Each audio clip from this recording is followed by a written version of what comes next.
A man seeking shelter from the rain at the bank gets kicked out by security. Then it hit him.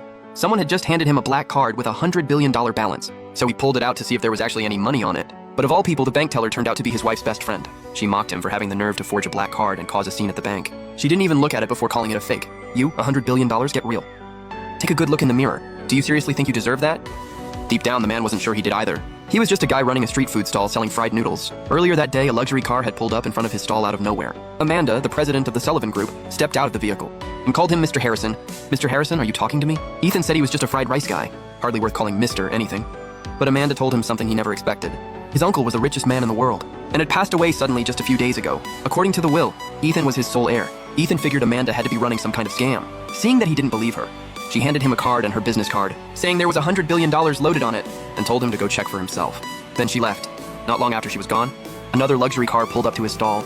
Ethan's son stepped out of it. He thought maybe his son had hit the lottery or something. But then his wife Ashley climbed out with some older guy. Ethan asked them, "What the hell is going on? I found our son a new father. This guy runs his own company." Her mother had been pushing Ashley to dump her good-for-nothing husband and promised to invest $50 million in a shop for her the moment the divorce was done. Ashley pulled out the divorce papers right then and there and demanded his signature. She wanted Ethan to walk away with absolutely nothing. Ethan felt his heart sink completely. Sure, he'd moved into her family's home when they married. But all these years together, she had never once said thank you. Everything he did was for this family. He busted his back working to provide. And now that their kid was grown, they were just kicking him to the curb. That evening, when he shut down his stall and headed home, his mother-in-law and brother-in-law had already tossed his bags outside. Ethan picked up his stuff and walked past the bank, and the rain started pouring. That's how we ended up back at the beginning. Ashley's best friend told him that forging a premium black card was illegal. To prove whether the card was real, Ethan called the number on Amanda's business card. "Mr. Harrison, you finally come around. Look, I didn't want to call you, but someone today is saying this black card is a fake. Why would you lie to me like that?" Amanda heard that and immediately lost it.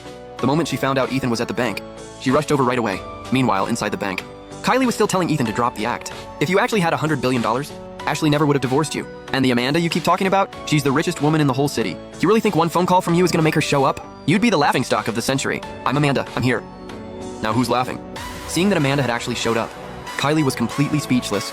Soon after, Ashley got a call from her best friend while she was eating. She was told that Ethan had $100 billion and knew Amanda personally. Ashley laughed and said, "Are you seriously joking right now? Ethan can't scrounge up $10 on his best day. You're telling me he has $100 billion? That's insane." And with that, she hung up. Back at the bank, Amanda pulled out a jade ring and handed it to Ethan. She told him it was the symbol of the CEO of the Shengshi Group. "From this moment on, you're the boss." She also handed over a set of car keys and told him to come in officially in 3 days. She also mentioned there would be a gala that evening. Every VIP in the city would be there. Ashley and her new man would probably be there too. "Ashley, you threw away our marriage for a measly $50 million. I hope you don't end up regretting that." Meanwhile, at the office of Ashley's new man, she suddenly got a notification. The Shengshi Group had a new owner. Every high roller in the city was stunned. The news sent shockwaves through the whole city. Get on this new boss's good side, and you'd basically own the whole city. Everyone started pulling out their finest gifts to bring to the gala and win over the new boss. Before long, 3 days had passed. Ethan walked into the lobby of the Shengshi Group and ran straight into Ashley and her guy, who were there to drop off gifts. They assumed Ethan was there looking for a job, and the security guard tore into him. Ethan didn't bother arguing.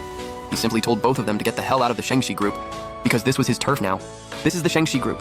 Where do you get the nerve to act up in here? That slap echoed through the whole room. Neither of them expected Ethan to actually put his hands on them. The guy immediately called security. After all, he did run a company, small as it was, and knew a few of the Shengshi security guys personally. The guards moved to throw Ethan out on the spot. "You sure you don't want to ask who I am before you try to toss me out? Ha! What kind of status could a street food vendor possibly have?" The guard looked down his nose at him, saying if he didn't clear out right now, they'd break all 4 of his limbs and carry him out. "You really want to cause trouble at the Shengshi Group? You must have a death wish." Hearing that, Ethan just started laughing, but that only made the guard angrier. He called in a whole crew, ready to rough him up badly. Ashley told him that if he got down on his knees and apologized right now, maybe she'd put in a word with the security guys on his behalf, for the sake of everything they'd been through together. But Ethan didn't pay her any mind. Instead, he called Amanda and told her to come downstairs and meet him right now. Ashley and her man thought he'd completely lost his mind.